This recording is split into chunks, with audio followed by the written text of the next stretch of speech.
Our project this evening is to bring together the various elements of this series of discussions on the mysticism of the Kabbalah, and perhaps there is no better way of climaxing our little program of research than through the symbolism of the everlasting house. Nearly all peoples scattered throughout the culture systems of mankind who have attained a high platform of ethics or civilization have conceived that the ultimate purpose of human society is to create or reveal through conduct a way of life that brings peace, harmony, dignity, and honor to all men. In Buddhism, for example, we have the tradition of the Maitreya, the teacher who is to come and who is to rule over an enlightened world. Certainly the messianic concept in Christianity sustains this same general teaching. In Hindu India, the concept of the 10th avatar of Vishnu, the one who is to come, who is to restore the sacred institutions and to bring human beings together in brotherhood and fraternity. This avatar also is to rule over an enlightened world. We also have among most peoples the idea that heaven is a vast empire, that like the kingdom of earth, the kingdom of heaven is the orderly abode of the sovereign deities and powers that govern the world. Old nations conceived of heaven as a magnificent palace city, a city perfect, like the New Jerusalem, a city wherein the blessed and the redeemed dwelt together in eternal bliss. The old Egyptians had the same kind of a philosophy. They believed that in the world of the gods was the splendid palace temple of Osiris, Lord of the quick and the dead, and that from his throne this great deity administered not only his own spiritual domain, but prepared the way for the descent of his spiritual kingdom into the mortal world, where it would be led and guarded and guided and ruled by his beloved son, Horus, the golden hawk. Thus, everywhere, man had the internal archetypal vision of a world fashioned to his heart's desire, a world in which the evils that we know are no more, but that all things are ruled and governed in righteousness, and that after a certain length of time, the kings and rulers of this world would return their crowns and scepters to the eternal King, and that the Great One who fashioned all things will finally be the full ruler of his redeemed peoples. This vision probably may be held to be a certain type of daydream. Every human being lives from day to day in the hope of a victorious tomorrow. We plan, we labor, we struggle, not for the day alone, but to ensure some kind of future. The way we live now, we seldom attain this future. One by one we drop away when it seems we have just begun to learn how to live. But in the subconscious of man, the archetype of a proper life way has always existed. Even among so-called less advanced people, there are evidences of the same general thinking. And this thinking goes a little further. It sort of implies that this heavenly city, this abode of the blessed, already exists somewhere in the mysteries of the unknown. Long ago, we could place this city somewhere on earth, in a remote region unexplored by men. Many legends still come to us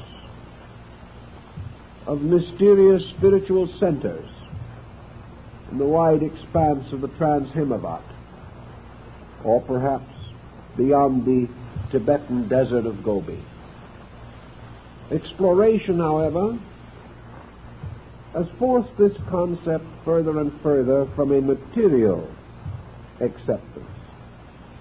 And we have come almost to a complete agreement that this better world, this heavenly kingdom, as Jesus said, is not of this world, but rests in some larger and better state beyond our present condition. If, however, there are rules and laws governing the world, the older peoples, including the Jewish mystics, recognized that there were two orders of government: government by men and government by God. The governments of men might be splendid, luxurious, magnificent, and their palaces bewildered the senses. But these governments by men were in large measure corrupt. Selfishness, egotism, tyranny were always present, and the rich and the powerful exploited the weak and the helpless. Thus there was no real solution to man's dream of a golden age, to be found merely in the temporal estates of nations. Long ago, when men believed in the divine right of kings and held that temporal rulers were actually governing by the will and sanction of God, and perhaps these rulers themselves were caught up in a sense of spiritual responsibility, things went better. But in our more modern historical times, men have regarded themselves increasingly as temporal beings, capable and entitled to advance their own destinies at the expense of each other. So the golden kingdoms of the future mingle with the mysterious spiritual empires of the past. And in the middle distance, where now we dwell, there is very much of earth and very little of heaven. Also, we must realize that the archetype of the ultimate state of man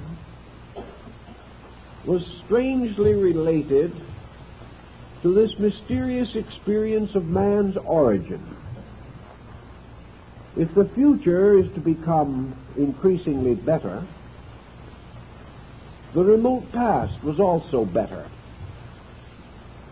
For in the ancient times it was believed that the gods walked with men, that the ways of heaven flourished upon earth, and that at the very beginning of time divine institutions were established for the good of men, that laws were revealed, and that the first civilizers of nations were divinely inspired and spiritually enlightened beings. These too are vanished away in the limbo of things forgotten. But we seem to have a lingering memory of the golden age that once was, and it gives us a certain symbolism about the golden age that is to come. Now, when Solomon became king over Israel, he resolved to fulfill the work of his father David, who had sworn that he would build a house to the Lord upon the Mount Moriah, which is in Jerusalem. So Solomon proceeded to call upon the resources of his people, upon his own private fortune, and upon the friendship of neighboring kings and rulers. And he resolved to perfect the temple of the living God, in which was to rest the Ark of the Covenant that had accompanied the children of Israel in their long journey through the wilderness. And Solomon therefore brought together the wisest and the most skillful of workmen. And he called upon his friend and his father's friend, Hiram, king of Tyre. And this great monarch of Tyre supplied skilled workmen and materials and wood, which was floated down from the hills of Lebanon, in order that it might become the very beams and rafters of the glorious temple raised to the honor of God. And the workmen upon this task were divided into several groups according to their abilities. And some were drawers of water, and others were hewers of wood. And some were made foremen and masters over others. And those who were most skilled were given the most difficult and important work. And they trewed the stones, and they placed upon each stone their mark, the mark of the faithful workman. And also out of Tyre came a most cunning artisan, referred to in the Bible as Hiram the artificer. He was the one that cast the vessels of metal for the temple of the king. And he designed the great curtains and had to do with all the ornaments. And he cast the great columns that were to go before the porch of the house. And he made marvelous festoons of pomegranates and wonderful wreaths of flowers. And he also fashioned the utensils of the priests, and a molten sea borne upon the back of 12 oxen. It was to be a great and noble house indeed. And though its proportions and dimensions were not great in the term of modern architecture, it was a building of wonderful and cunning design. And into its construction was incorporated all the knowledge of the artificers of Syria and the wise men of the desert, and the guilds of workmen labored exceedingly upon the perfection of this house. Now, the reason for all this seemed to be, first of all, the universal recognition of the importance of the sanctuary of God standing in the world. In other words, this temple was a microcosm of heaven. It was a doorway, a gate, or a bridge between mortality and the divine condition. It was here that the priest could enter in and commune with God, and the deity could descend between the wings of the cherubim and bestow his wisdom and his laws upon his people. And we are told in the book of Kings that this great temple was built without the voice of workmen or the sound of hammers. We are also rather clearly reminded that this house took 33 years to build, and that in the building of it a wonderful symbolism was involved. A symbolism which many Bible students have not taken as seriously as they should. Later, Jesus told his disciples that if the temple was destroyed, he could restore it in 3 days. And his disciples and the multitude decided that he was referring to his own body as a living temple of God. The house of Solomon the king was designed like the mystery of the human body.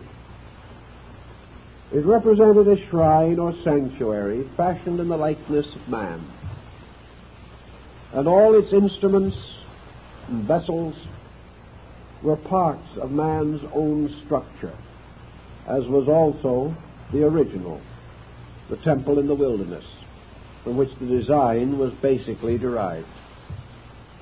Also, we know that the tabernacle, its ark, and its sacred vessels were brought from Egypt, and that designs and representations are to be found upon the monuments of the Egyptians, which are almost identical with those described in the Temple of Solomon. The Kabbalists, being mystics, could not be completely held to the literal story of the building of a house. First of all, they maintained that the temple upon Mount Moriah stood on the earth directly beneath the eternal temple of God in heaven. That the earthly house was a kind of a long shadow of the heavenly house. That it was not only a symbol of God's habitation, but also a kind of covenant between God and man. Even more than this, it was the story of man, the story of the building of worlds, the building of structures, the unfoldment of society, and the final redemption of the human soul. Thus, in the Temple of Solomon, we have the symbolism of the great progress of the world. In the early years of the 17th century, Lord Bacon described the great structure of science as the house of the 6 days' work. He declared also that Solomon's house, as he called it, represented the total structure of man's mental and emotional maturity. That it signified all learning, slowly building in the world. That it represented the slow but inevitable growth of human understanding. That we are all here as workmen upon the eternal house, which is sometime to be the symbol of a perfect human society.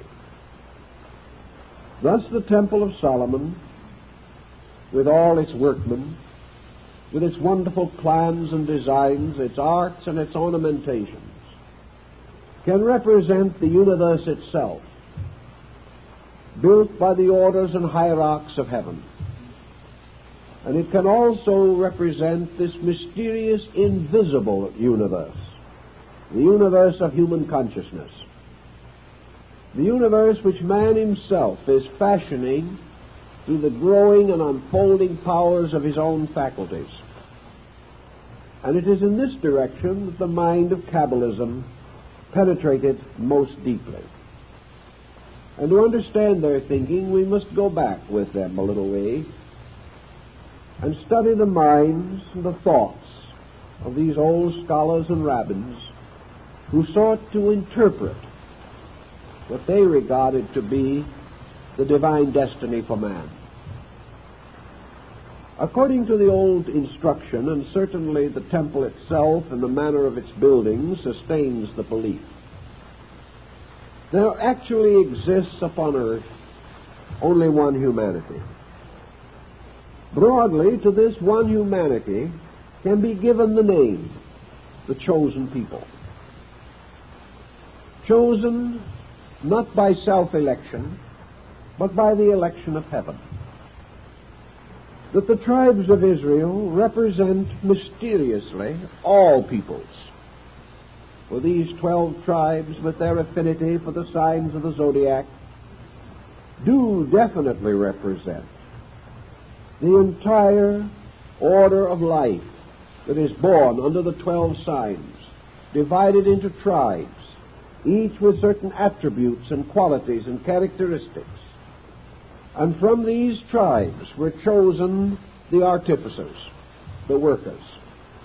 And from each tribe some were selected, both in the rites of the tabernacle and in the rites of the temple, because the perfection of this work was the result of the union of all peoples, all faiths, all skills, all arts, and all sciences.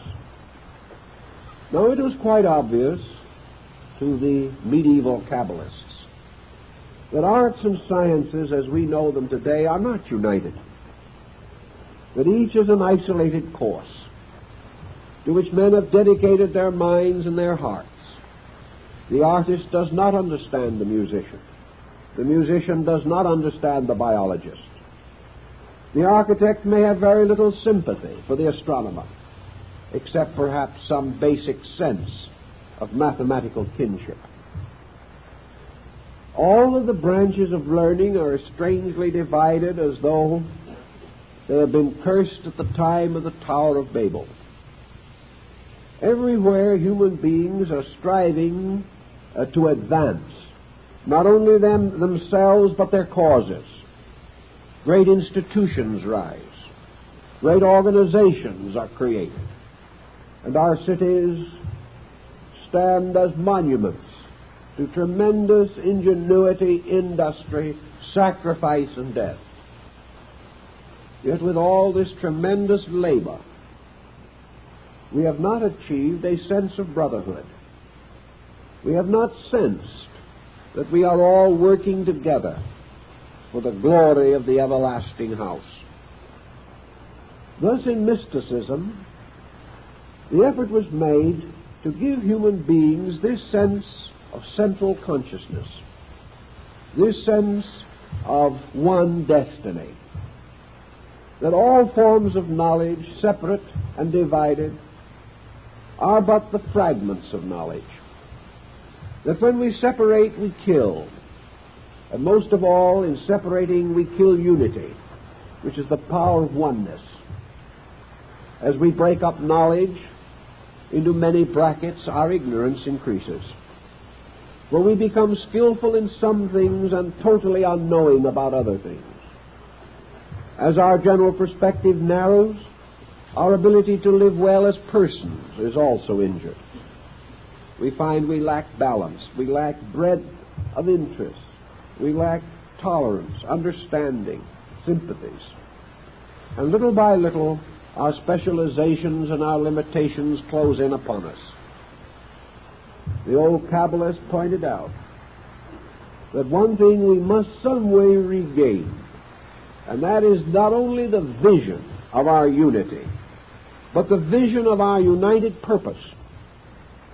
It is not enough that we simply acknowledge that we are brothers, or that we are friends, or to go into some mystical concept and insist that somewhere in our spiritual roots we are one being. We must do more than this. We must do the works of one being. We must bring together not only our abstract concepts, but our practical achievements, to realize that actually worship is the perfection of the structure of human society. That this structure will always be troublesome, inadequate, and in continuing danger until we unite our resources and build it into one enduring unit. The first thing, then, that we must have in order to build this everlasting house is a place upon which to build it. And Solomon went forth at night, and he found the threshing floor of the Jebusite. And he found that this floor was used by two brothers, each more concerned about the other than about himself. And when the grain was being divided, each brother returned at night and took from his own store and put upon the store of his brother. Solomon, coming in the evening to meditate the place, saw one brother come and furtively take from his own store and place it upon the store or the pile belonging to his brother. And after he had gone, the other brother came and also furtively took from his store and placed it on the store of his brother. And Solomon gave thanks to God that he had seen this mystery. And he said, not by the rights or sanctities of priesthood is this place dedicated. It is dedicated by brotherly love and unselfishness. And upon this site shall I build the everlasting house of my God. So we look to find the proper land upon which the temple shall be raised. And we know that this land must be a piece of earth sanctified by unselfishness. That it must represent that level in human nature which is the true foundation of eternal truth. That level which thinks more of giving than of gaining. That level which thinks not first of itself but of another.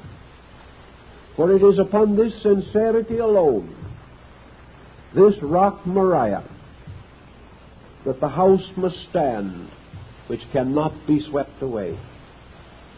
For if we build upon the sands of opinion, or upon the uncertain ground of false doctrines, our house will not survive.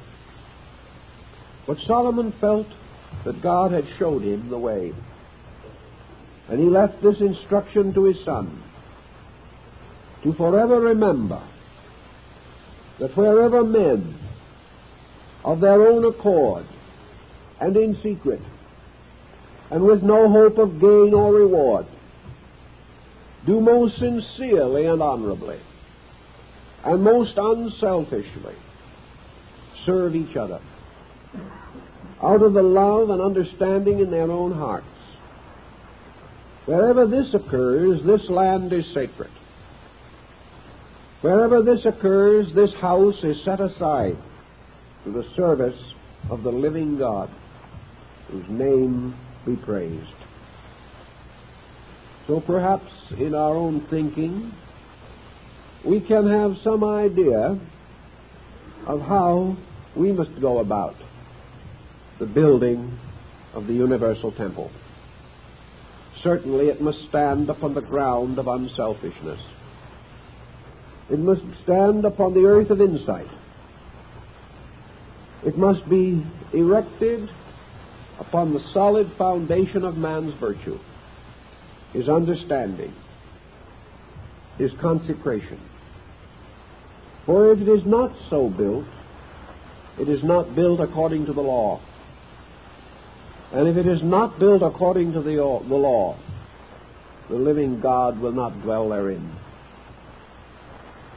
Then, having this foundation, which is the foundation of our own nobility, our own trueness, as apart from superficial and secondary consideration, upon this foundation we plan the house. And we call upon the skillful and the good. And we give to each man who labors upon this work the wages that are his proper due. We give to each that credit, that reward, that recognition which is his right. The workman is worthy of his hire.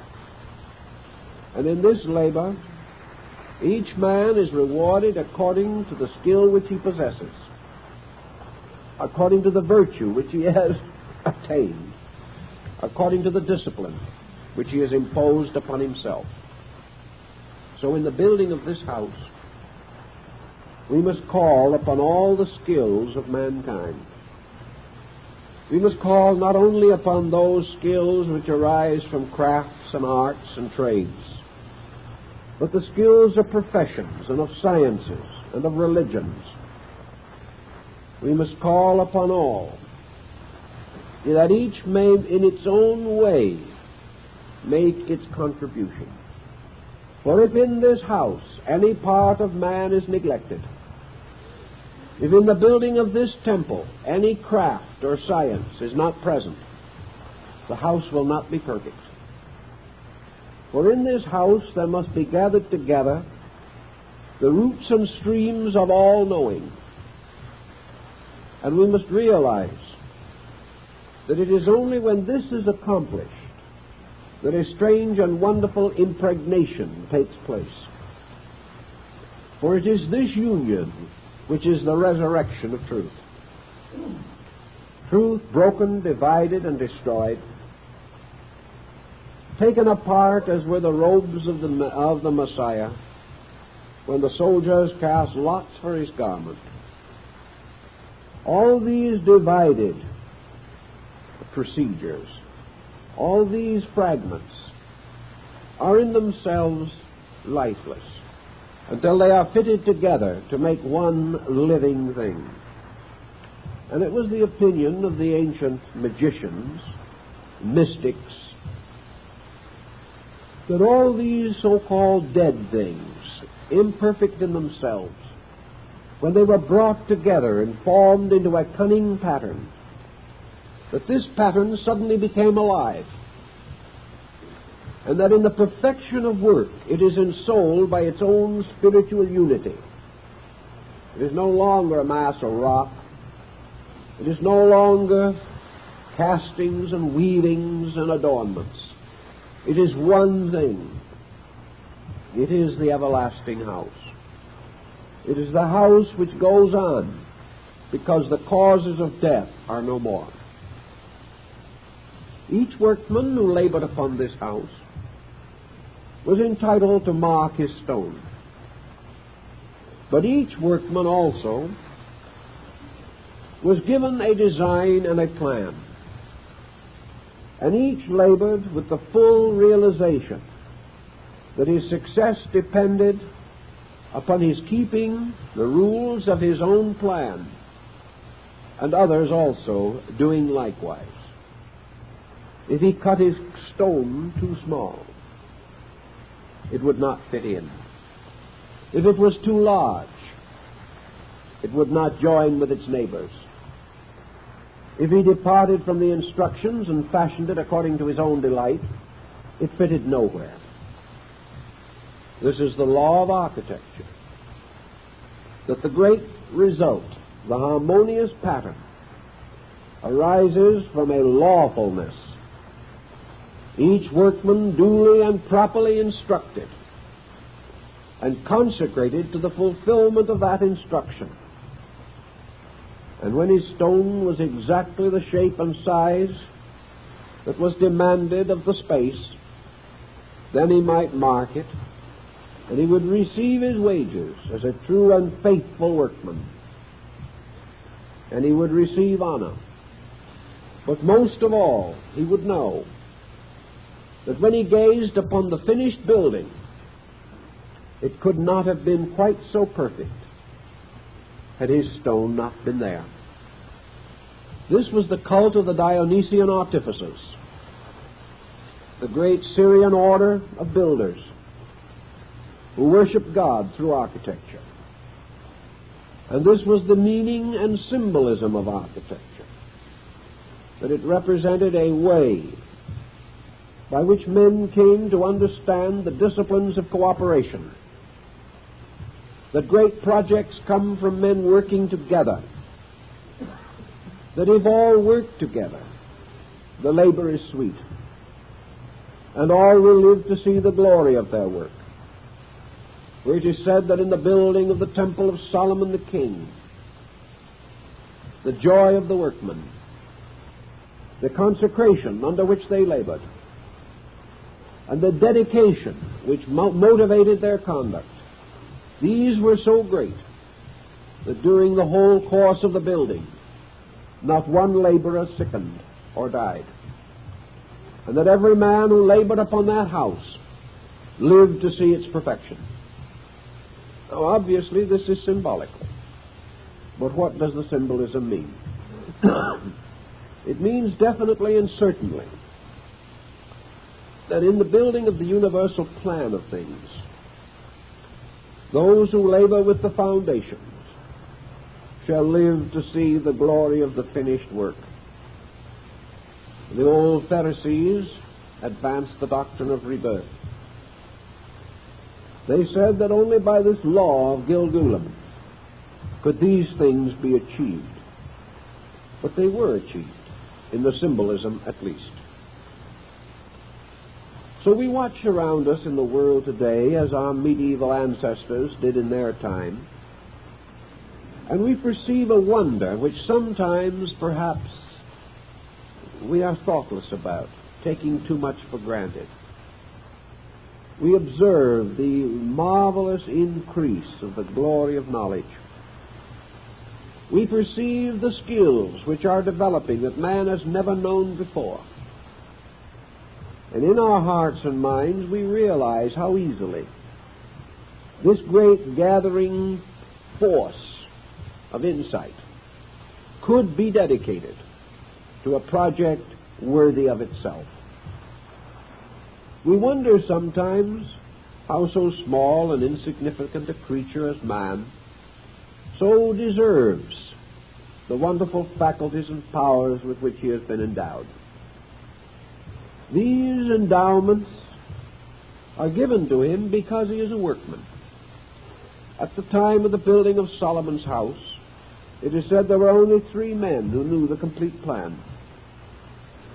All the others worked only in faith, worked only according to the laws of their guilds, fully convinced that if each did his duty, the great plan would be perfected. And the master of the work received each day upon the trestle board of his craft the tracings by the finger of God concerning the labors of the day. Thus, without full understanding, but in great confidence, disciplined by their integrities and their guilds, the workmen fulfilled their various labors, never questioning the glory of the outcome. This was part of the glory of the guilds of medieval Europe, the wonderful dignity of labor, the full realization that the tailor and the coat maker and the shoemaker and the cook, all these were useful people. All of them were making their contribution to this strange, wonderful, and invisible house that had its roots in the unknown past and its spires and pinnacles in the unborn future. All labor, therefore, is the building of one vast structure. And man has been endowed by nature with the faculties and powers to fulfill this structural labor upon a certain level. As he recognizes his opportunities, his privileges, and his responsibilities, he will become truly the master builder.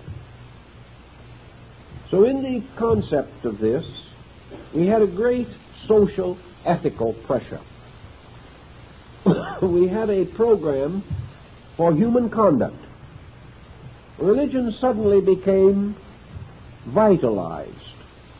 And instead of thinking merely of gathering and worshiping at altars that would crumble away, these people, these mystics, including even the Essenes, who had much to say on this subject, recognized the dignity of man, the dignity of the life, quietly but constructively lived, and that somewhere in this great house every man can place a stone, and every man, as Kipling says, can leave behind him this message to the future, that others will come and build,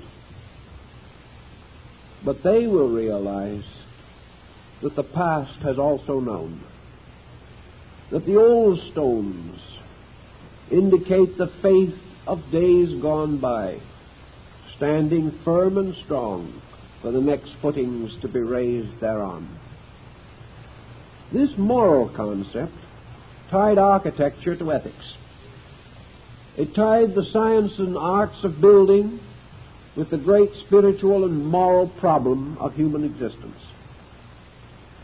And out of this all came the simple concept that we have strongly stated in the Kabbalah, that this whole great procedure that we call creation, evolution, is the building of the eternal house. That this house is built in the universe by the power of God, but that this house is brought down to earth by the goodwill of men, and that the time will come and must come when men will pattern their worldly estates according to the great diagram or plan of the kingdom of heaven. For in the universe is the vast architectural scheme which man must adapt to the building of temporal empire. The Muslim mystics, who had considerable contact, as we have noticed before, with the old Jewish priests and prophets, were also very well aware of the implication that has become part of their tradition as well as that of Christianity. They were quite certain in their own minds and in their own sacred writings that there was a mysterious pattern in space, and that this pattern in space has to be captured in various ways by the ingenuity of human consciousness. Actually, men do not invent arts and sciences. They discover principles that have always existed. Learning is an eternal discovery. Every process in nature and in the life of man is either lawful or unlawful. Everything we conceive of has rules. Every process has its own laws. Therefore, wisdom is actually man discovering the laws and the glory of God, as sang David the king. Consequently, in all our seeking, in all our growing, in all our struggling, we must search for lawfulness. We must discover the rules of the great guild of the builders. We must know that there is a way to build this house, that way is an absolute science, that if any inaccuracy arises, the stress will not be adequate. If the house is not built completely and perfectly, it will not stand. Unless the weights and the proportions are according to law, the building will not be adequate for its purposes. or it will not be beautiful, or it will collapse of its own weight, or many ills will fall upon it, so that the building of a house is an exact science, and the building of the great house, the house of universal brotherhood, is also an exact science. We have tried to build according to good humor and kindly intention. We have done much with these, but not enough. We cannot do enough, because purposes, unless united, do not achieve their maximum good. No man knows how to cut his stone unless he sees the men who are cutting the stones that must go with his. No man of himself alone can carve a rock and be certain that it will fit. He must share in the broad total program. And to share in this broad total program, he must elevate the purposes of the whole above his own ambitions, above his own opinions, and above his own ideas. He must have one idea with all who are likewise laboring upon this work. The Kabbalah came into Europe at a time when education was in a rather deplorable state. The story of the colleges of Europe in those days was not a very happy one. It was true that Charles the Great, Charlemagne, had gathered the rather unoccupied monks together and forced them to create cloister schools. It was also true that Charlemagne had broken the tradition of the past and practically all royal precedent of his own time, and said that it was not unseemly that a king could read and write. This was something that was really a soul-shaking episode, because up to that time, uselessness was considered as indicative of aristocratic superiority. If you could do anything, you were sort of in trade. If you could do nothing, you were illustrious. It's getting that way again, by the way. It's getting now so that it's rather humiliating to work. And if it was not for a small problem of eating, there probably would be not very much enthusiasm in this direction. But Charlemagne did sense that there was very little glory in governing an empire of fools. So he began to consider the possibility of being the ruler over an intelligent people, as perhaps a means of advancing his own glory. But in that time, most learning, most true learning, was centered in the Near East. And the Near East, in turn, had become the refuge of early Christian and Jewish scholars. And the courts of Baghdad were far ahead of Europe in the advancement of knowledge. Many of the scholars among the Arabs who came to Spain with the rise of the Moorish power in that region, many of these who came were of Jewish ancestry and are said to have brought with them the ancient books and rules of the Kabbalah. From these books and rules, such as the Sefer HaZohar, a new kind of insight was bestowed upon the somewhat delinquent European mind. It became more obvious that learning was not only necessary to the advancement of people, but that with all knowledge the Lord must give understanding. And the Kabbalists tried to understand the meaning of understanding. They suspected that it was not mere acceptance, that it was not that kind of attitude that arose merely from the ability to master the multiplication table. They realized that understanding meant a different and deeper dimension of awareness. That understanding had to do with meaning, and meaning in turn had to do with the larger patterns of things. That understanding was man's ability to grasp the universal purpose, whereas knowledge might be merely the perpetuation of his own opinions. Man could become learned in the learning of other men, but he could gain understanding only through contemplating the works of God in heaven. Therefore, understanding had to do with the vast laws around him, whereas knowledge might be merely the memorizing of some social code in his own region. Understanding also was the power that gave perspective. Understanding enabled the individual to live for the future. Or as one of the older mystics said, live with the spirit of towardness, going towards something. That understanding gave us some vision of what lay beyond the horizon, which we were slowly approaching.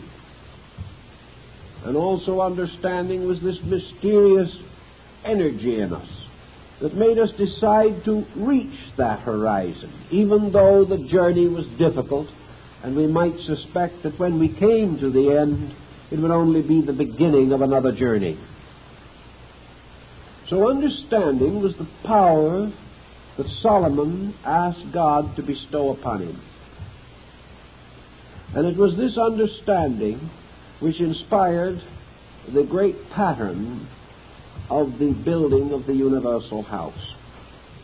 Men of understanding were the only ones who could work together, and this is still true. Individuals with true insight can subordinate their personal desires to the accomplishment of some larger common good. Without this understanding, we follow the old tradition that is becoming rather too frequently referred to today. You ask a man today to do something, his quickest answer will be, "What is there in it for me?" This is the perfect statement of no understanding whatever. And this is the kind of situation that means that this individual would never build a good stone or cut a good stone to be put into the house of universal progress. He is the type of individual who probably would go on strike when the temple was half finished, because he felt there should be more in it for him. This problem, then, of understanding affected the early attitude toward learning and prepared the way for the Renaissance. The Renaissance, in turn, brought with it gradually the power of the Reformation. Understanding was man's continual searching for the facts of things. And the biggest fact in all that he could discover was this great fact of the inevitable law of cooperation.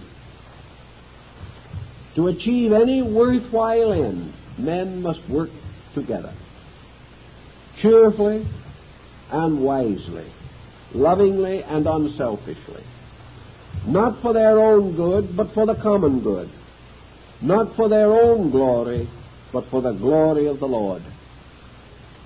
This became a dedication, and even today this religious dedication is strong in many peoples, and is one of our great hopes that in the course of time we shall gain the insight to advance this structure of universal hope. Now, what is this everlasting house that we strive to therefore put together. What do we expect it to be like when it is done? Certainly it is not going to be a building. It is not going to compete in glass and steel and aluminum with the patterns of modern construction. Yet in a way, every house that we build in some degree calls upon the same skills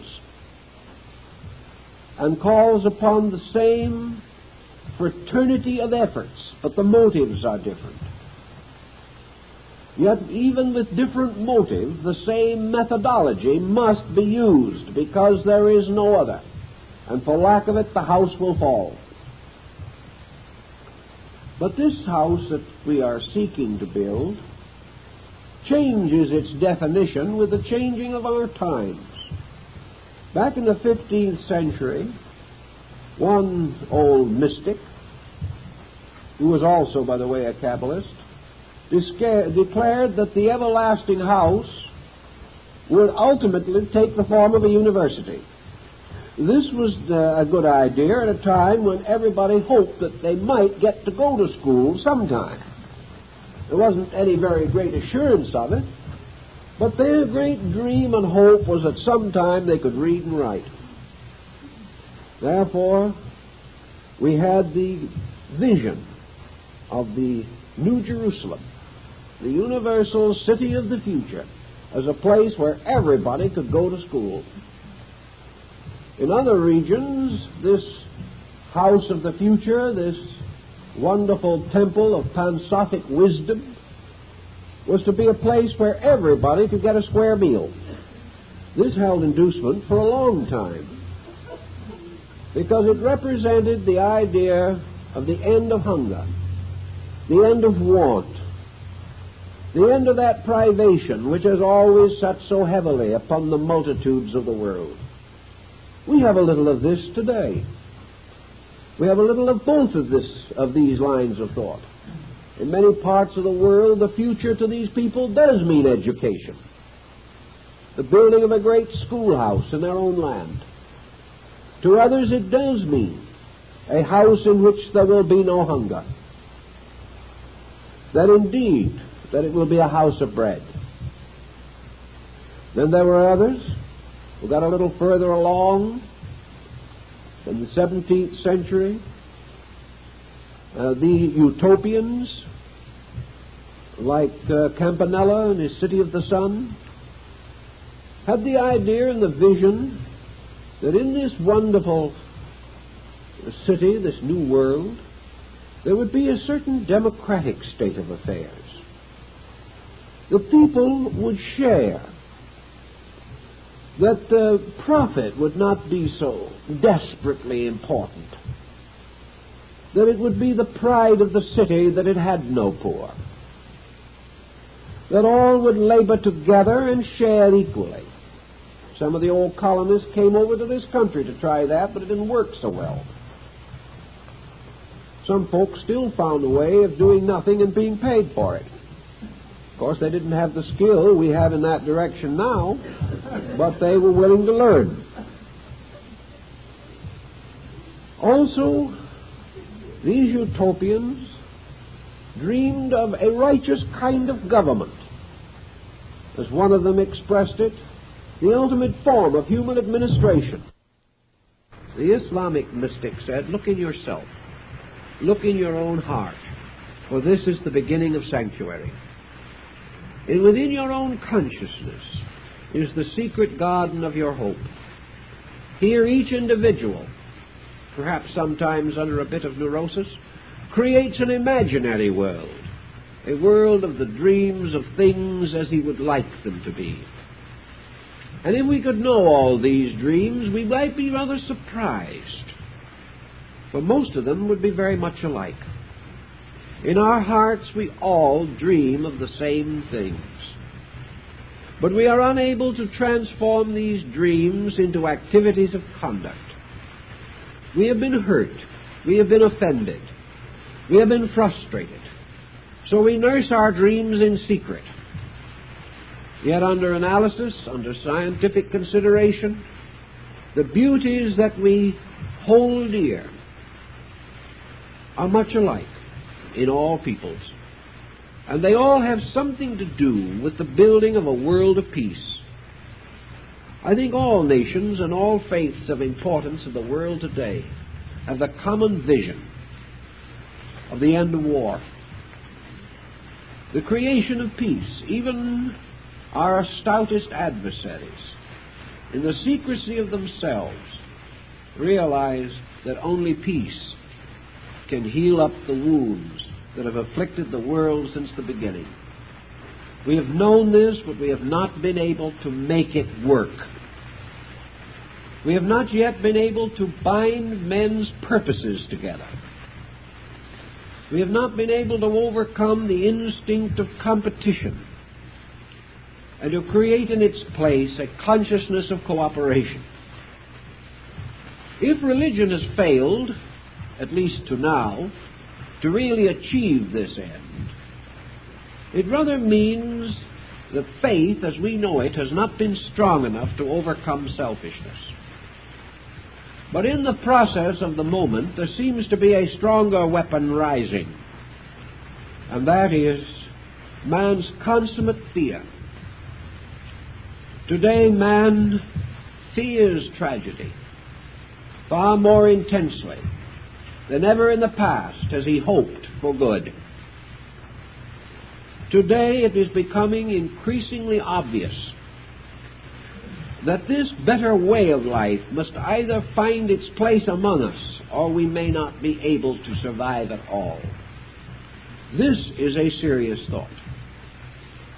This may force us into a re-evaluation of the work at hand.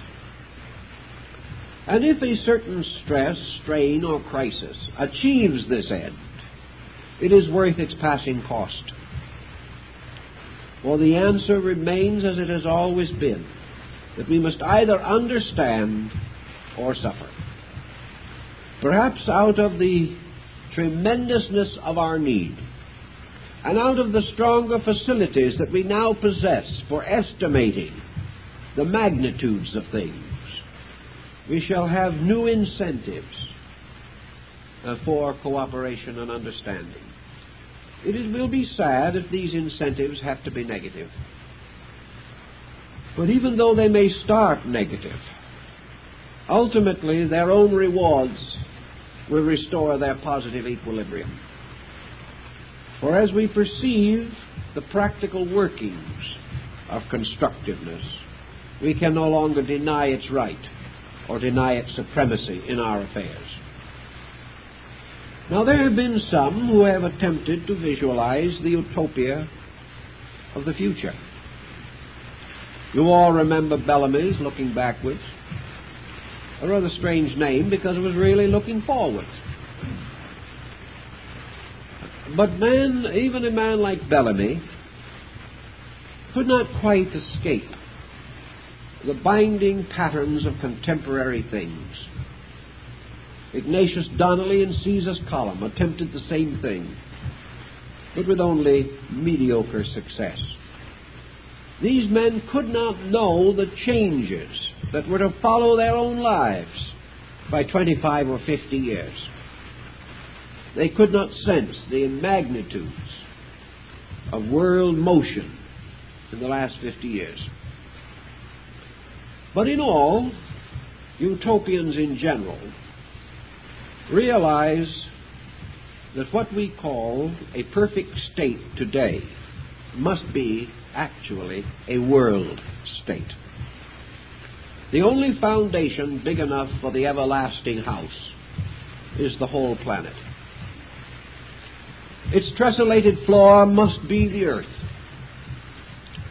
and the magnificent span of its ceilings must be the heavens, and its ornaments must be the stars. Nothing less than this one house,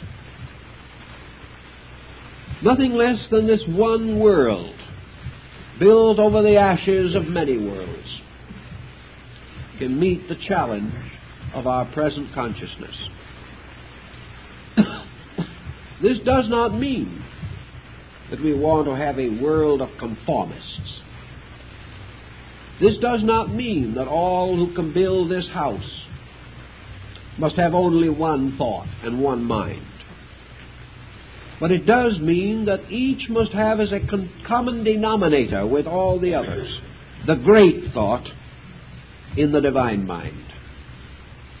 It would be too bad indeed if every nation lost its cultures, lost its ancient traditions, its arts and its crafts, and that we all came to look alike, and that from the north to the south we would wear fedora hats or toreador pants. This is something more horrible than we can even contemplate. Perhaps total extinction would be preferable. But it does mean that in the great essentials of things, we must learn to work together. We must learn to pray together, even though each may pray to his own concept of God. We must give every man this right. We do not care the name of the deity to whom he prays. What we want to know is he a faithful workman, truing his stone for this house of eternal progress? We do not care what his language may be, for his works speak for him.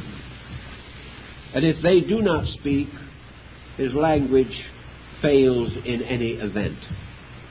We do not care how far away he is or how near. All we need to know is that a dedicated humankind has resolved to labor together for the common good. This is the sacred place upon which our house must be built.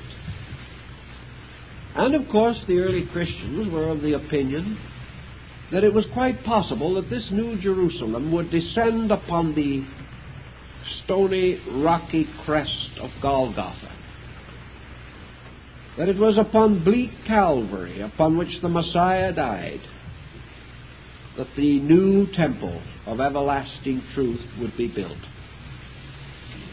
Well, whether it is the floor of the Jebusite, or the sand of Gobi, or the rocky crest of Calvary, always the symbolism is approximately the same in meaning. For this rocky place of death is the symbol of this world. A world in which truth has long died for the selfishness of men. And this everlasting house is to be an eternal memorial to those who gave their all through all time to make this building possible. So it stands upon the blood of martyrs. It rises from the graves of heroes. And beneath it sleep the giants of ancient times, to bear it as Atlas bore the earth upon his shoulders. This house, as we look upon it today, this coming world, is a fair place. It can be much a garden. It can be filled with all wonders, great galleries and museums, in which men will study the works of men. It will be dotted with monuments to human achievement, many little shrines, like the small shrines in a church, gathering like little hills around the great mountains of the high altars. All of these wonderful beauties, these paths that men have trod, can be marked within this house, as are the stations of the cross. Therefore, in this house, there is no need of conflict. There is no need of disbelief or unbelieving. In this house also, the scholars will come. For out of their wisdom has come the laws which made so much of this possible. The scientist, the physician, the legislator, the lawyer. All these, if they have been true workmen, have put their proper stones in this house. And to the degree that they have been dedicated, they have advanced it. To the degree they have been selfish, they have delayed it. but by a law beyond men, the building goes on. And there is a legend that when Solomon's house was being built, one workman went to sleep. And in the morning, his stone was not ready. And in the emergency, the prince of evil came and threw the stone to make his offering to the everlasting house. It's a rather interesting thought, that even the wrongdoer, even the spirit of hate and deceit, in some mysterious way, indirectly but inevitably, contributes to the glory of this labor. For just as surely as virtue brings the day closer, so sin reveals the need to be greater. Everything plays part in this. And we are coming very close today to a time when we must begin to plan this. In the days of the old mystics of Israel, there were mostly deserts and a few cities, and the Western world was comparatively unknown unless the Chinese had found out about it. They did not know anything about the tremendous pressure of world affairs as we understand them, but the pattern, the trestle board, remains as it was with them. For whether there be few or many, all must cooperate. Whether there be little villages or great cities, the need is the same. It is ever the struggle against ignorance and superstition and fear, the struggle for the building of a nobler way of life. Now, if man will build this house of the future, his religions, his philosophies, and his faiths tell him that it must be a strange symbol. It must again bear witness to all the laws of nature. In the structure of this city or this temple, every inconsistency must be reconciled. Every conflict must be remedied or removed. Every possible fault must be corrected. Otherwise, the house will not stand. When it is complete, therefore, it is a shining, glittering, mysterious, crystal-like monument, a perfect representation in the life of man of the law of heaven. Heaven thus comes to earth when its rules become the ways of human conduct. The power of heaven is vindicated only when man discovers that by no other power can his own works be perfected. So it is said that the power of God or the glory of God is revealed through this great work, which shines like the eternal city of Revelation. And it is built upon a great foundation, made of the precious jewels of virtue and integrity. Now, when this city is so built, and its peoples have all achieved their proper labors, and the time comes for each workman to receive the compensation for his labor, that compensation will be indeed more than sufficient. For in that compensation he will be rewarded by having a world worth living in, a world in which all things that are real can have their chance. Now, there is an ancient legend also in the Kabbalah that when this world has finally been made so perfect that it is indeed heaven on earth, then a double mystery will occur in space. Heaven will descend and occupy this house, and this house will ascend and occupy heaven. They will be brought together as one house. There will no longer be any division between things mortal and things immortal, between the human and the divine. Perhaps this is a religious symbol to signify the final identity of human consciousness with the consciousness of God. Perhaps what they are telling us is that this whole great discipline is a kind of yoga, and that in the final realization of it, not as an experience of consciousness alone, but as an experience of consciousness made manifest in the flesh of things, that when man achieves this marvelous insight, creates this nirvanic structure, achieves this Atman of attainment, that he will be united forever with the everlasting plan, which is, of course, the great house. In any event, our present project does not necessarily burden us with the direct challenge of ultimates. What we are concerned with at the present moment is to make our proper footings in this great plan. We do not claim that the vision of the Supreme Architect has been bestowed upon us. We do not say that we know the end.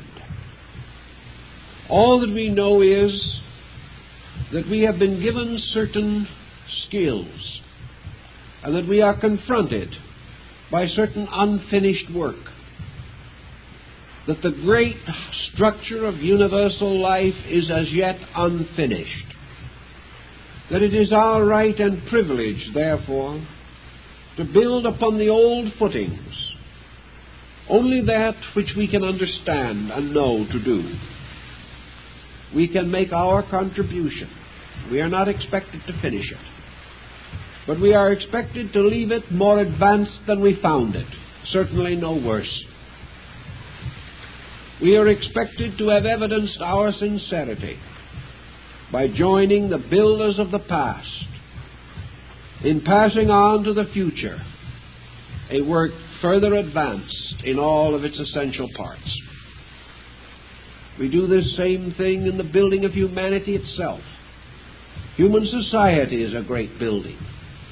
Through our children and our grandchildren, we pass on something of a maturing humanity that must sometime come of age, and in its maturity shall glorify all that has labored to bring about this better condition.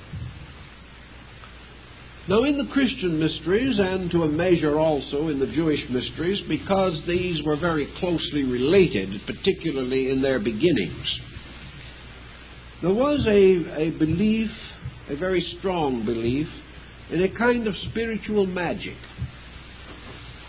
that anything that was perfect became ensouled by its own power. Pythagoras taught this among the Greeks. He said that when a beautiful image was created, this image became ensouled, not necessarily by a deity. He was not thinking in terms of idolatry, but was ensouled by a kind of spirit, a spirit that had a power to operate in the life of men, that beauty took up its abode in the beautiful, virtue took up its dwelling in the virtuous, strength made its house among the strong. Thus, everything that we do becomes in some way ensouled by the spirit or the power we confer upon it. The everlasting house, therefore, when completed, and being a symbol of the perfected world, is also ensouled. It becomes a living thing. It becomes an entity rather than a mere entiety. All of its stones and parts are suddenly melded together by a power greater than these parts, so that out of the labors of many there is suddenly fashioned one work, and this one work carries within it and upon it all of the virtues that have gone into the creation thereof. Today these matters perhaps concern us a little more than in the past. perhaps the old Jewish people, merely wished to create a testimony upon Zion, a reminder forever that they had not forgotten their God. But their symbolism stretches out into a much larger world. And all humanity today senses this tremendous need, this great demand for security.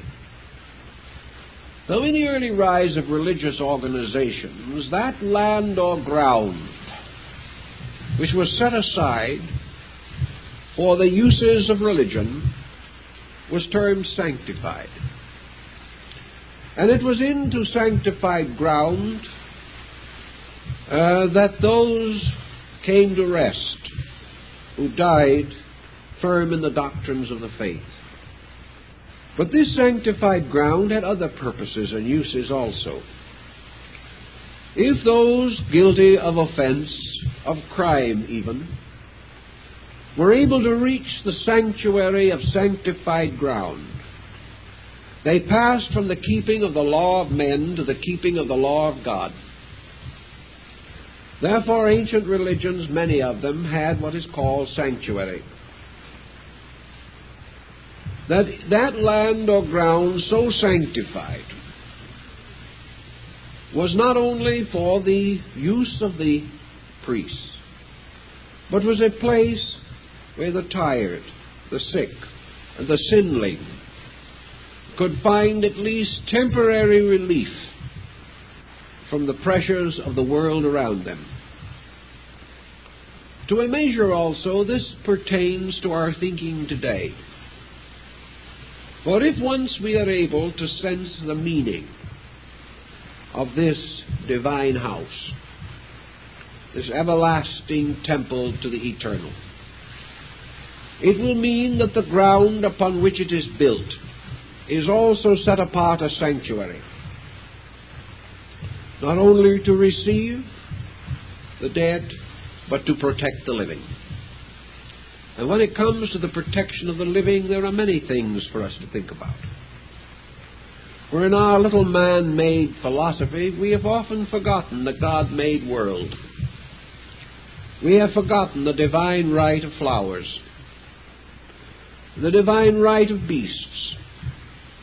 We have forgotten that all living things, fashioned by the love and wisdom of God, have their rights, their privileges, and that we, as the leaders of them, have our responsibilities and our duties. We cannot do all these things well now.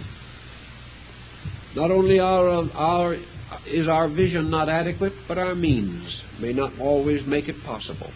But we do look forward in the betterness of things, not only to a world made safe for man, but a world made safe for all creatures.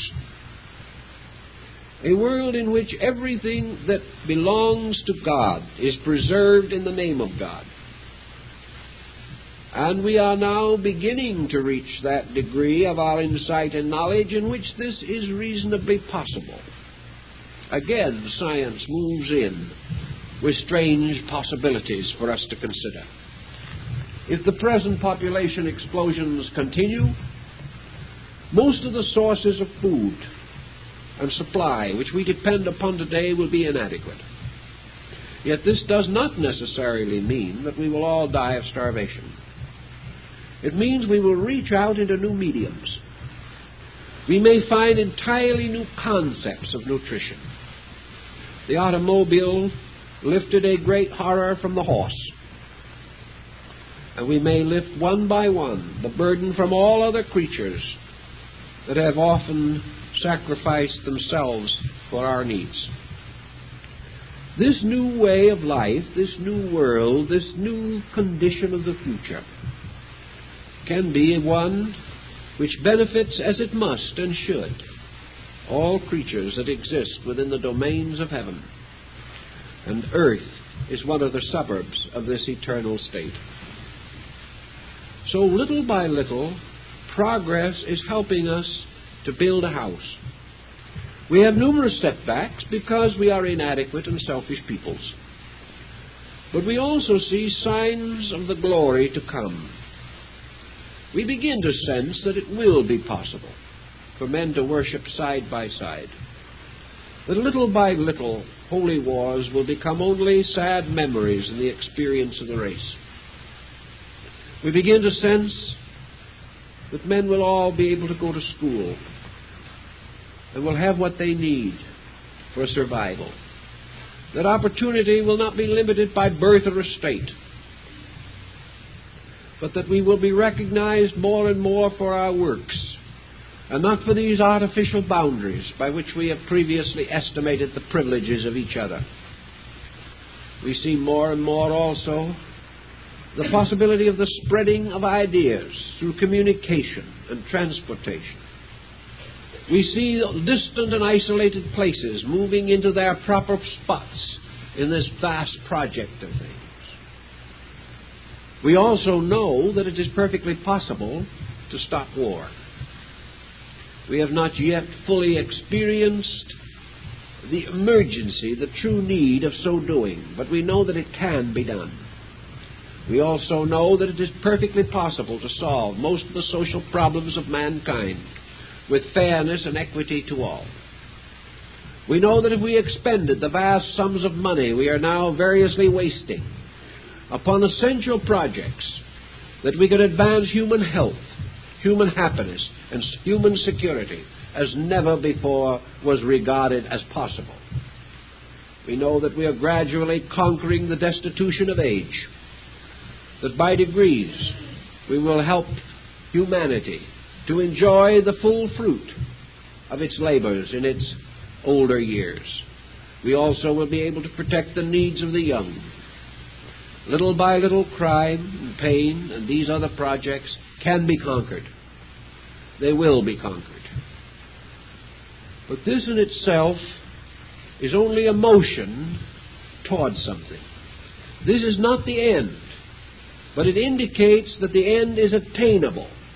And what was once a fantastic dream of some mystic in rapture is now a solid scientific possibility within not the imagination, but the common thinking of large parts of the human family.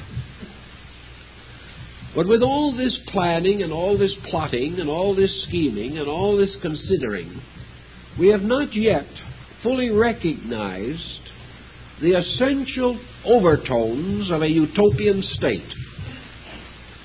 We have not realized that all of this is meaningless, essentially meaningless, unless it represents a dynamic, conscious, voluntary cooperation with the universe for projects far beyond the security of man. That the security of man is only incidental. It is only a proof that we know how, evidence that we are willing to try. It is our first statement of sincerity. We have risen above the smallness of our common thinking and have solved our own problem first. This is not the end, but it is a recommendation. It is an advancement. We then pass from among those of the workmen who could only carry wood and water to those better workmen who did true good stones, or who did plan the more beautiful utensils of the temple. We shall be advanced, and our wages shall likewise be increased. But our labors will not be finished. For actually, the great temple, the great symbol of this universal house, is man's citizenship in the universe itself. Man extending himself finally until he is one of the great creative agencies of nature. That he truly, as the Kabbalists pointed out long ago, shall be greater than the angels. And that man himself is a hierarch, one of the great creative orders of life. that his real labors begin in space, not simply here. This was the view of the Kabbalists, who declared that it was man's ultimate duty, ultimate privilege, to be one of the great hierarchies before the throne of eternal grace, receiving the commandments of the Most High, and going forth upon the winds like the cherubim, to carry the laws of the universe to the most ultimate distances of space. Man has a larger concept of destiny, which unfolds in him as he outgrows his own immediate smallness. Man must become vitally aware of his own immortality. He must realize his life in everlastingness. He must gradually gain the realization that he is the citizen of a great commonwealth in space, that he is an ambassador of the infinite, that he carries with him many powers and faculties which he does not dream exist as he lives today. So the old Jewish Kabbalists, in their concept of the building of the temple and the reestablishment of the holy city, were not thinking that someday the state of Israel would rise upon the ruins of Zion. They did not really mean merely the restoration of Israel or the return of the people to the land of their birth. What they really meant, as old Rabbi Akiba himself knew, was that the return of Israel was the return of the wandering human soul to its citizenship in space. That it was the coming home of the spirit from the smallness and darkness of its own defeat, returning like the prodigal son to the house of its father. This return, therefore, to the promised land is the return of the human soul to God and space and the infinite. And these terms, which to us are very abstract, are not really as abstract as we think. Space and God and the infinite are word symbols for facts that are real. We do not understand these facts. We do not know how to use them now. But we have no right to doubt that the house of the eternal stands upon the mountains of Zion. In the Eastern legends, we hear of Chang Shambhala, the city of the gods, from whose ramparts rise the lights of the aurora borealis. We are told of the mysterious cities of deities and of the abode of Shiva upon the tall peak of Mount Kailasa. We hear everywhere of the Olympian deities upon their mountains, and the divinities of Northlands upon the tall peaks of Asgard. All these legends of the great city of the gods in space above man, or upon the heights of the mountains to which we turn, for they are the hills from whence cometh our help. All of these represent man's recognition of the divine government that rules all things.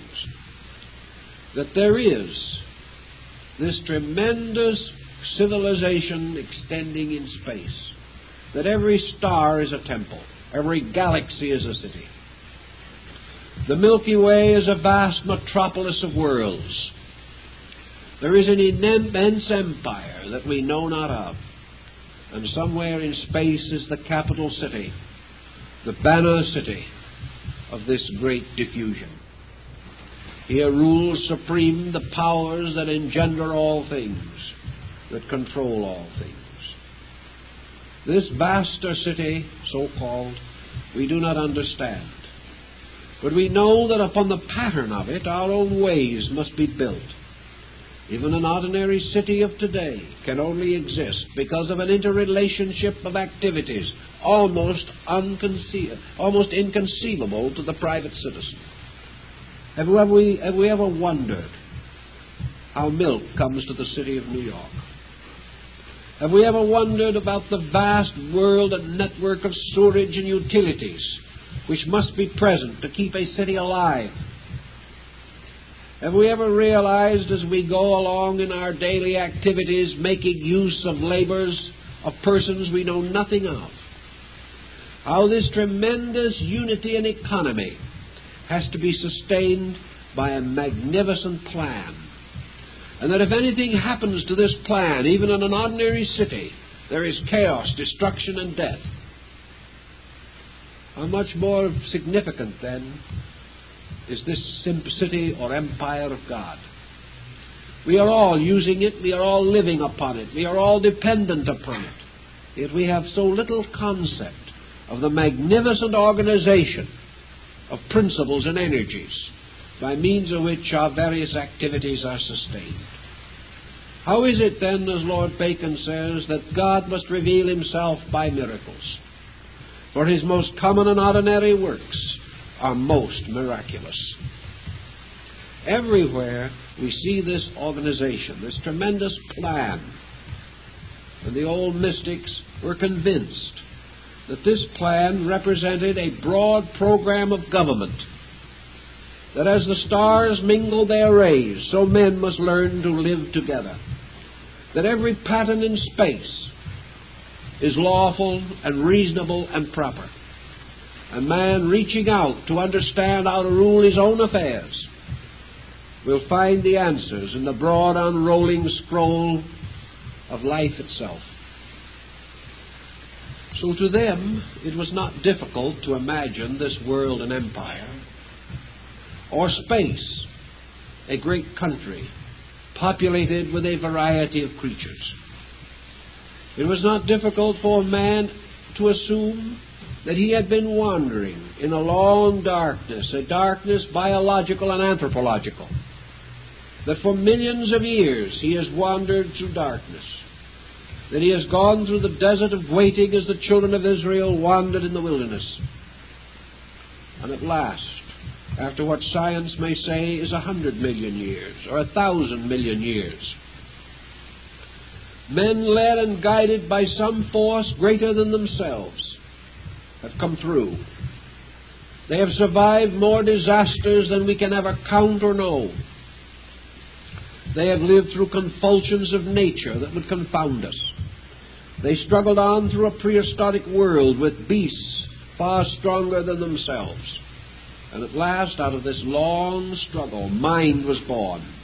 Man came forth as a creature to think no longer merely of struggling for survival against the saber-toothed tiger or some mighty sloth of the wilderness. He came forth as a man. He saw his own image in nature. He began to think. He became a builder of cities. He advanced all kinds of knowledge. And finally he paused, as David paused. And he thanked a power greater than himself for having led him through this unknown world, where he could not have led his own way. He felt that all through the ages his hand was in the hand of God, and that as a small infant he was guided and led by an all-wise and all-loving parent. And David the king said that we may commemorate this secure way in which we have passed through the wilderness, that we may give thanks and tribute to this power that has guided us through the uncertainties of ages. In honor of this, and in recognition of this, we shall build the everlasting house to our God. And this is also a part of man's problem. That man shall sometime realize the tremendous wisdom that has guided him. That he shall give thanks for the eternal love that has protected him. and that out of the fullness and greatness of his respect and veneration and understanding, he shall now build the eternal temple on Mount Moriah. In this temple he shall give thanks, and he shall build this temple from the very arts and skills that he has learned in darkness, and all that he has gained through the ages he will dedicate to this final work. Man is no longer wandering alone in darkness, benighted and helpless. Man now has a mind and a heart. He can plan his own way. He can relieve the heavens of part of their duties and carry them himself. He can become the true and faithful servant of the very laws that once guided him. He can also become the guardian of other forms of life as he has been guarded. And out of all of his dreamings and all of his hopings, he builds the temple of his religion, his true faith. And this true faith is his wondrous recognition of the infinite skill, purpose, and law upon which his life is built. This is his new religion, cutting through all sects and creeds, and standing as an eternal testament to the fact that at last he understands, that he recognizes, realizes, and appreciates the wonderful world in which he exists. And he has built a monument to his own understanding. And this monument, because he understands, is dedicated to the fountain of all understanding, that divine grace upon which all things depend for their existence. So out of the clash of creeds can come the temple of this one realization, the realization of one divine power, moving all things, guarding all things, guiding all things. And as this temple builds, man builds it because of the increasing and unfolding regard in which he holds life, and holds principles, and holds truths. As this temple grows, it becomes not only a place of worship, but truly the golden age he looks for. For this temple is his new world, a world in which he proves that he not only understands, but that he is grateful, and that it is now his opportunity to build his trestle board, to design his patterns, and to prove that he has learned well the lessons which he has been given through the countless, measureless periods of the prehistoric world. So as he has come out of the darkness of the wilderness and has been wonderfully rescued by God from the land of Egypt, so man today is moving through materialism, through darkness, through fear, doubt, and war. But if he keeps the faith, as the children of Israel were admonished to keep the faith, he will be brought in the fullness of time to the good land. And here in his gratitude, he will build the house of his God. And all the knowledge that he has shall adorn it, and all the spirit that he has shall worship in it. And in that time, this power shall be his God. And these people shall be the people of that God.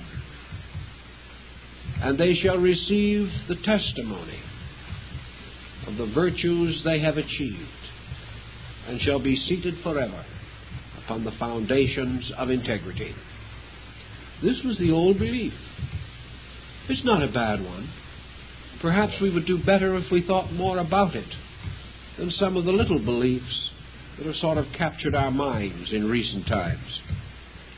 But time is pretty well up, and I have a couple of announcements to make, so we'll have to consider that for this evening. I'd like to call to your attention that on Saturday, July 1st at 2:30, we're going to have this exhibition of puppet arts from Mexico. It looked for a while as though we weren't going to have them. But with more optimism than anything else, I wrote a letter to the United States ambassador in Mexico City and told him we wanted them, so they're coming. In any event, they're on their way, according to the last reports. We didn't do it just because we wanted them to come here. They wanted to come somewhere themselves. They wanted to attend a convention, so we kind of worked it out all around. But anyway, by the grace of the United States ambassador and other divine powers, the puppeteers will be with us, we believe, unless some other less graceful force interacts, on July 1st at 2:30 p.m. Senor Roberto Lago and his associate from Mexico City will bring the story of puppets in Mexico. He will tell us how the Aztecs used them long before the Spaniards came, and also that Cortez, when he arrived in the Western Hemisphere, brought puppeteers with him to, we'll say, engage the attention of his followers in their more peaceful moments. Also, puppetry has become part of the national life of Mexico, religiously, culturally, aesthetically. And, of course, as you probably realize, it's becoming very popular in this country, along with the general revival of interest in folk culture and folk arts. In any event, on Saturday afternoon, July 1st at 2:30 p.m., they will be with us here, and we hope that you will all make a reservation for yourself and your friends to help us to be nice to these people who are coming on a goodwill ministry here. They want to try to help to build a little better cultural sympathy between peoples. They are going to have not only a demonstration of puppetry, but they're also going to have an illustrated lecture on historical puppets and upon the development of the art among the early Mexican tribes. It'll be quite an educational thing. Children above the age of about 12 will probably be able to handle it pretty well. For small children, it probably will not be exactly the best program because it'll go over their heads to some degree. Of course, children around 80 or 90 will be really at their prime in this.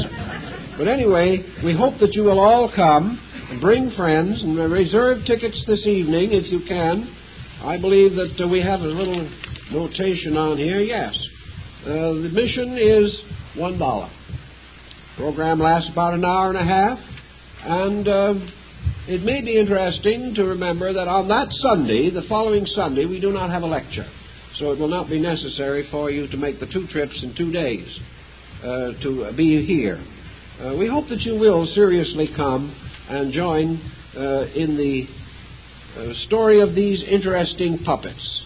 I think they'll be really very, very interesting and be a far more constructive program than most of those with which we are more or less tormented on television. I also want to say that this is the last of our class series at this time, and our next Wednesday evening class will begin on, I believe, the 11th of July. You will receive your programs in due time. Of course, we have our lecture next Sunday, so we hope you'll all be with us for this occasion. And I might mention that if you're at all interested in the study of the Old Testament and the Kabbalistic lore, that you think of our book, Old Testament Wisdom, which contains a great deal of further material relating to the beliefs that we have discussed in this series of talks. We thank you very much for being with us and hope to see you again soon.